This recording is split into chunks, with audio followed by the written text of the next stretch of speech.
So welcome back to the 10-6 Diaries. So this week we are on week 1 of a new training cycle. So I'd finished my first cycle of training for the off season, and at this point I was feeling, relatively fresh after the deload, especially considering how fatigued I got during the first week of the training block. And I think I explained in the last video, but essentially I sort of didn't deload for I think 5 or 6 weeks, and I was doing quite intense training before that even, and I think that just sort of fried me.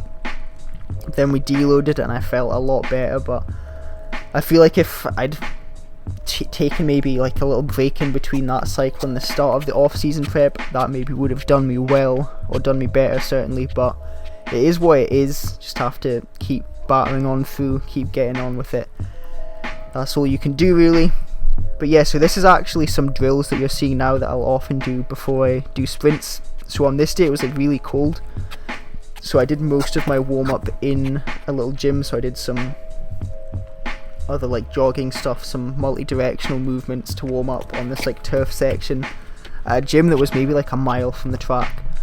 And then I also did stretches and stuff there so that I could lie on the ground and do that, and then obviously drove down to the track and did those little skipping drills there. That's quite a common thing that I'll do, those drills that you just saw there.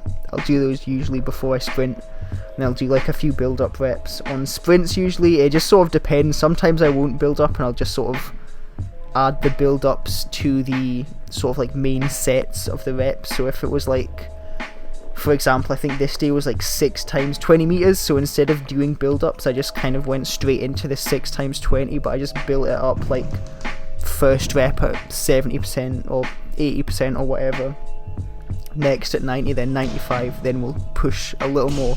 Especially when it's cold like this, I feel like it's more important to be a bit more cautious and take a bit longer to really get warm before your sessions. If you're training in the cold, if you're in the northern hemisphere, that's a major key. But yeah, that was the session there. It was very cold. Wasn't able to get up to an indoor track unfortunately before work, so I just had to get the session done and then shower and head to work. So after the work I went and did my lifts though, did some power snatches, some back squats, calves, and then I think push-ups and banded walks or something like that as well. I think it was not necessarily in that order. I think it was pretty much in that order, to be fair actually. But yeah, so I did those power snatches. It was nice to do power snatches because I hadn't done heavy power snatches in a while, other than I think I did hang power snatches during the summer, but I've not done them for a while, so it was good to have that back in training. And then as well with the squats, they moved really well. So 115 kilos moved the fastest it ever has. It actually moved faster than even 110 kilos was moving during the summer, so that's definitely a really good sign, and a sign that I'm a lot stronger. If ever you have weights moving faster, you're obviously then going to be stronger when it comes to lifting heavier weights. So that was definitely a good sign. But I didn't get a video of the 6s, the 6 reps that I did with that weight. But yeah, I think that was just because my finger was wet from condensation in the gym, and then when I tried to click record it didn't really record for some reason, so there's that. And then yeah, Tuesday was just conditioning. As you can see now, I did these diagonal runs, and there's a little physique check here because I'm feeling a bit bigger. Been taking creatine, so I feel the creatine's really helping me look a bit bigger. It's giving me some more water weight, I guess. But yeah, definitely feeling the effects of that. Then Wednesday's session was some 10 meter flies with a 20 meter run in. Now on this track there's 2 little markings where I've set my cones up that said 30 meters, 20 meters. So I was assuming that was right and that someone had measured it correctly. However, now I'm not really sure because I measured it not long ago and it was 9 meters 55 or something like that. I'll need to go back and officially measure it.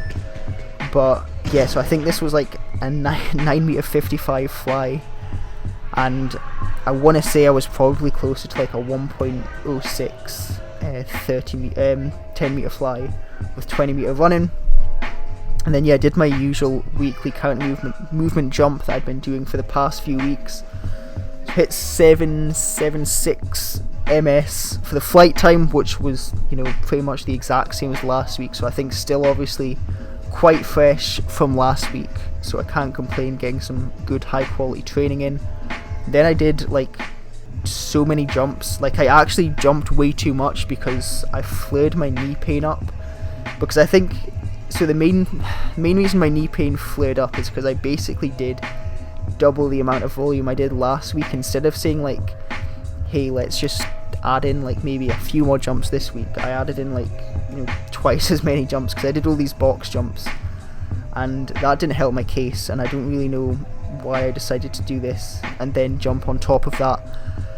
But who knows what goes through my mind sometimes. I feel like sometimes I'm very self-destructive when it comes to training, and I think this was just one of those moments where it's like I just wanted to try and box jump. I think it was 61 inches, and then I just kept going for it, and then I was like, hey, I want to kind of do some jumps like I did last week. I'll do some 3-step jumps, and we will see if I can improve from last week's flight times. And I did, so that was good. I managed to, I think, jump my highest ever from a 3-step, although I don't really have much data on like 3-step jumps for like height checks like this, so it's a bit of a strange PR, but I'll take a PR where I can get a PR, honestly.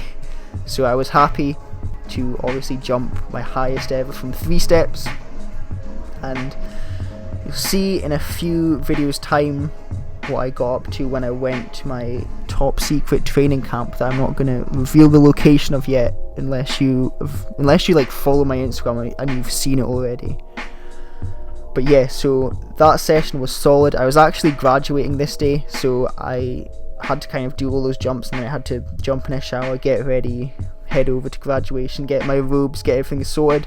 So I did all of that in the morning, did the training in the morning, then graduation in the afternoon, then went out with my family for a meal, which took, I think I got back at like 10:30 at night, like back home, and then I think I started training at like 11 and finished at maybe like half past midnight, just past midnight maybe, like something like thereabouts.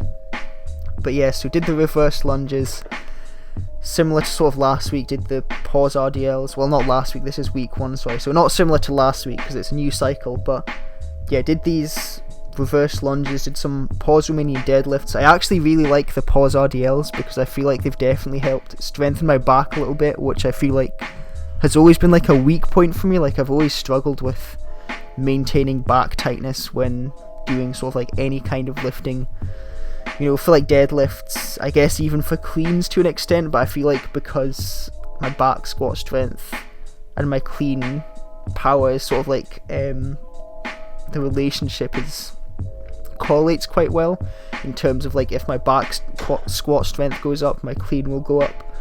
So I feel like that'll always sort of have me in I'm trying to think of the word for it, it'll have me in a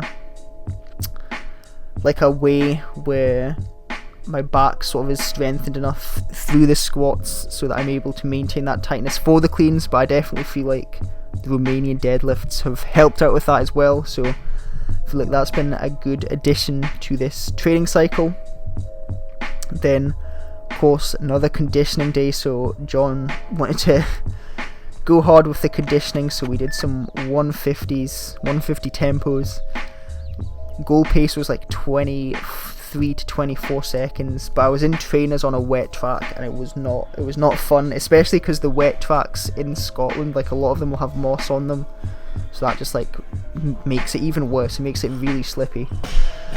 Then it was hill sprints the day after, and then lifting as well. Hills were just basically like, I think hills at the moment are just sort of an added way to get volume into training.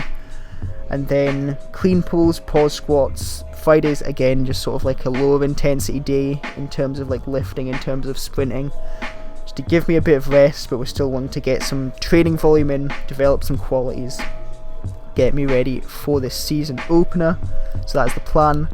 But yeah, clean pulls with 105 were they weren't too bad. They're not moving as I would have liked them to, but you know, I don't know, I guess I can't really complain too much. And then 85 kilos on the pause squats was moving like really well. Was getting a very good intent on these reps, so this was a solid session as well. Then finished off on Saturday with some intensive tempos over 200 meters. Goal pace was 29 seconds, and I think I hit 29 for all of the reps at least. So yeah, that was another good session, but absolutely hated my life, because I think week 1 was the week that was really wet.